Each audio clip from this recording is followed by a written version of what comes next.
Je reviens sur un moment important de ce week-end, et l'affirmation et la confirmation du cycle saturnien qui va de 7 ans en 7 ans, qui alterne équinoxialité et solsticialité, et qui fait que tous les 15 ans, on retrouve le même processus.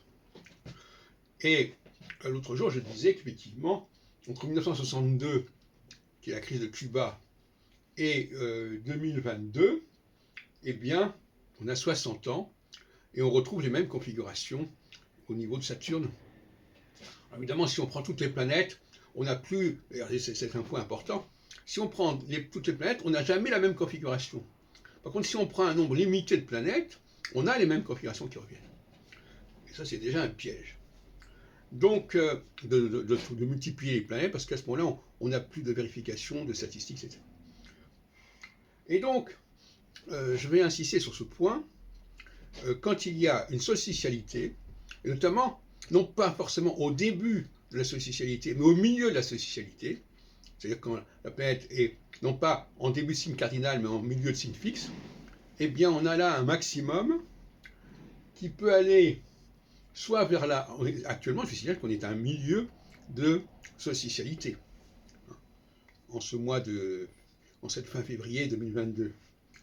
Saturne est au milieu du Verseau. Voilà. Et d'ailleurs, ça renvoie aussi à la question des étoiles fixes royales, qui sont également toutes les 4 reliées aux 4 signes fixes. J'en ai parlé à d'autres occasions. Et donc, la solsticialité arrivée à son top, à son pic, c'est quelque chose qui crée de la fissure, qui crée de la rupture. C'est ce que j'appellerais le rideau de fer. Et en 61, d'ailleurs, il y a eu le rideau de fer avec le mur de Berlin, etc.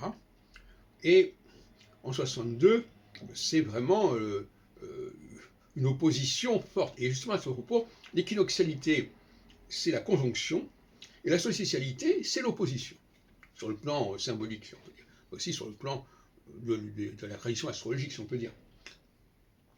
Et donc, je disais hier, dans une autre vidéo, qu'en 1977, c'est-à-dire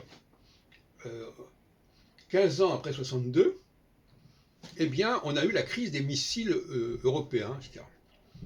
Et donc, ça montre... Et il ne semble pas que Barbeau, enfin je n'ai pas examiné exactement, il ne semble pas que Barbeau ait parlé, ait comparé 77 à 62, alors que dans les 2 cas, il y avait des problèmes de missiles russes, qui étaient dirigés dans un cas en Amérique vers la Floride, et 15 ans plus tard, 15 ans, c'est ce qu'on a dit tout à l'heure, c'est un cycle fondamental, vers l'Europe occidentale. Donc, entre 62 et 91, parce que 77 et 14, ça fait 91, eh bien on a 77. Donc on a un trio 62, 77, 91 qui continue avec 2008, puisqu'en 2008, c'est l'invasion de la Géorgie, etc. Et 14 ans après 2008, eh bien nous y sommes. 14 plus 8, 22. Et donc, on a une série 62, 77, 80, 91.